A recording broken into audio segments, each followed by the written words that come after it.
우리는 왜 사는가? 아침 5시가 되면 나는 기계적으로 잠에서 깨어나 하루를 시작한다. 커피 한 잔을 내리고 책상에 잠시 앉아서 소일을 하다가 6시에 자리에서 일어나 운동을 하러 간다. 7시가 넘으면 집으로 돌아와 아이들을 챙기고 첫째와 같이 집을 나서 아이를 학교에 데려다주고 나는 일터를 향한다. 9시가 되면 나는 일을 시작하고 12시가 되면 점심을 먹고 1시에 일을 재개한다. 오후 6시 바쁜 하루 업무를 마치고 별일이 없으면 곧장 집으로 향한다. 7시쯤 가족과 저녁을 먹고 아이에게 책을 읽어주거나 숙제를 도와준다. 밤 10시가 되면 아이들을 재우고 11시가 되면 와이프와 함께 이야기를 나누다가 12시 전에 잠이 든다. 나는 평범한 대한민국 30대 남자이고 한 가정의 가장이자 두 아이의 아빠이기도 한 나의 삶을 살고 있다. 그래서 나는 무엇을 위해 사는가? 사람들에게 무엇을 위해 사느냐고 묻는다면 대부분 행복하기 위해서 산다고 말할 것이다. 행복은 사전적 의미로 복된 좋은 운수, 생활에서 충분한 만족과 기쁨을 느끼어 흐뭇한 또는 그러한 상태를 말한다. 행복을 추구하려면 우리의 삶에 무엇이 필요할까? 또 행복을 추구하면 우리는 자신의 삶에서 참으로 만족을 느끼거나 삶의 의미를 찾을 수 있을까? 여러분들이 자주 이용하는 인스타그램에서 부자라는 키워드로 검색을 하면 무수히 많은 관련 사진들을, 무흐한 사진들을 볼 수 있을 것이다. 휘황찬란한 부자들의 삶을 엿보면 그들은 정말 행복한 삶을 사는 것 같아 부러워지고 시기까지 난다. 부자인 자신의 일상을 담은 한 인스타그램 유저의 팔로워들이 몇백만 명이나 되는 것에서 많은 사람들이 부를 염원하고 있다는 것을 지레짐작할 수 있다. 누군들 이런 부를 마다하는 사람이 있겠냐마는 단지 억만장자가 된다면, 남들보다 멋지다면, 더 좋은 학력과 직업을 갖는다면 당신은 당신의 삶에서 행복, 즉 충분한 만족과 기쁨을 느낄 수 있을까? 이 질문에 대한 유사 답안을 더 파워 오브 미닝의 저자 에밀리 에스파니 스미스에게서 찾아보았다. 그녀는 테드 강연에서 그녀와 그녀의 지인들은 좋은 직장을 갖는 것, 좋은 이성 친구를 갖는 것, 좋은 아파트를 갖는 것이 자신을 행복하게 만들어줄 줄 알았지만 충족되는 느낌 대신 늘 근심이 가득했고 방황했다고 말한다. 그녀는 여러 가지 자료를 통해 행복을 쫓는 사람은 결국 불행하게 된다는 것을 깨달았고, 우리의 삶의 모든 객관적인 지표들이 나아지고 있지만 더 많은 사람들이 희망을 잃고 우울하고 외롭다고 느낀다는 것을 알아냈다. 공허함은 사람을 갉아먹는다. 술은 내 지갑을 갉아먹는다. 그녀는 5년간 수만 명의 사람을 인터뷰하고 심리학, 신경과학, 철학서적 수천 장을 읽은 후에 행복과 의미 있는 삶의 차이를 알게 되었으며, 의미 있는 삶을 살고 있는 사람들이 더 정력이 강하고 부부관계도 잘하고 아니 회복력이 강하고 학교와 직장에서 잘하고 오래 산다는 것을 알아냈다. 그리고 그녀는 우리에게 어떻게 하면 의미 있는 삶을 살 수 있을까라는 질문에 다음과 같이 의미 있는 삶을 구성하는 4개의 기둥이라는 기준을 제시한다. 그 첫 번째는 유대감이다. 유대감은 자신 스스로가 가치 있다고 느끼고 자신이 가치 있다고 생각하는 사람들 사이의 관계에서 생겨나며, 진정한 유대감은 사랑하는 마음이 있을 때 생긴다고 한다. 사소한 유대감에 대해서는 쉽게 예를 들 수 있다. 가령 당신이 자주 가는 음식점을 방문했는데 주인이 당신이 단골이라는 것을 알아보고 덤을 주고 친근하게 말을 걸어온다면 당신은 그 사소한 것으로부터 약간의 유대감을 느낄 수 있다. 당신은 음식을 모두 먹은 후 아까 덤으로 준 음식에 대해서 기어코 당신이 추가 지불을 한다면 주인은 다소 상처를 받을 수도 있다.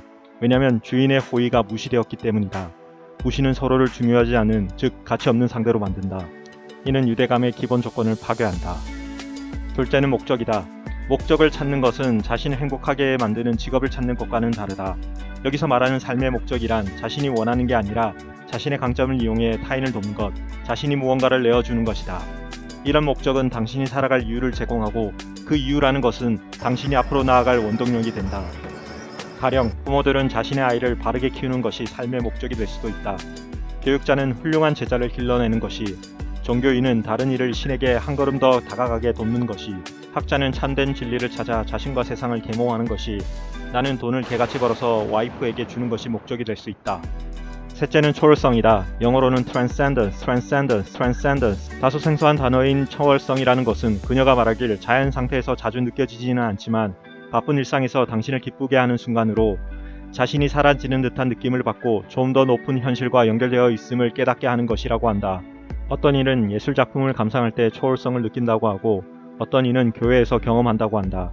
단어로 표현하기에는 다소 모호한 느낌을 줄 수 있는 이 초월성이라는 것은 우리는 방금 예시를 통해 느낌으로써 더 쉽게 이해할 수 있을 것이다.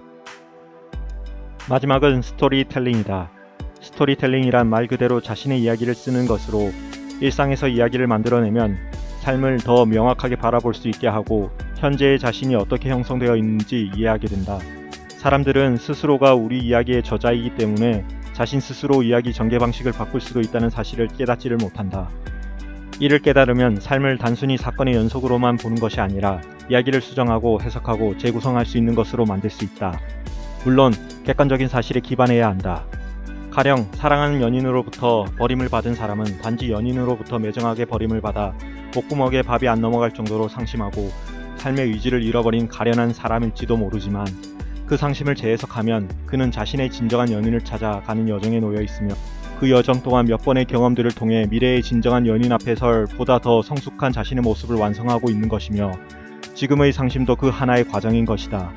이런 사실을 깨닫는다면 그는 얼마간의 무의미한 삶을 훌훌 털어버리고 또 한 번 씩씩하게 앞으로 한 발 내디딜 수 있을 것이다. 한무제에게서 거세를 당한 사마천이 장작 130권의 역사서 사기를 완성할 수 있었던 것도 바로 이러한 자기의 삶에 대한 스토리텔링, 즉 재해석으로부터 시작되지 않았을까? 당신이 나와 같은 생각을 하고 있다면 의미 있는 삶을 구성하는 마지막 네 번째 요소에서 다소 놀라지 않았나 싶다. 유대감, 목적은 흔히 사람들이 느끼고 또 생각할 수 있는 부분이라지만 자신의 인생의 스토리텔링을 적용할 생각을 감히 누가 쉽게 했겠는가? 당신은 무엇을 위해 사는가? 왜 살아있는가? 행복하지? 아니 불행한가? 당신은 지금 자신을 진정으로 만족시킬 삶의 목적을 찾기 위해 현재의 과정을 겪고 있으며 실패한 것이 아니라 목적으로 가는 과정 중에 있고 끝난 것이 아니라 인생의 절정을 위해 가고 있다.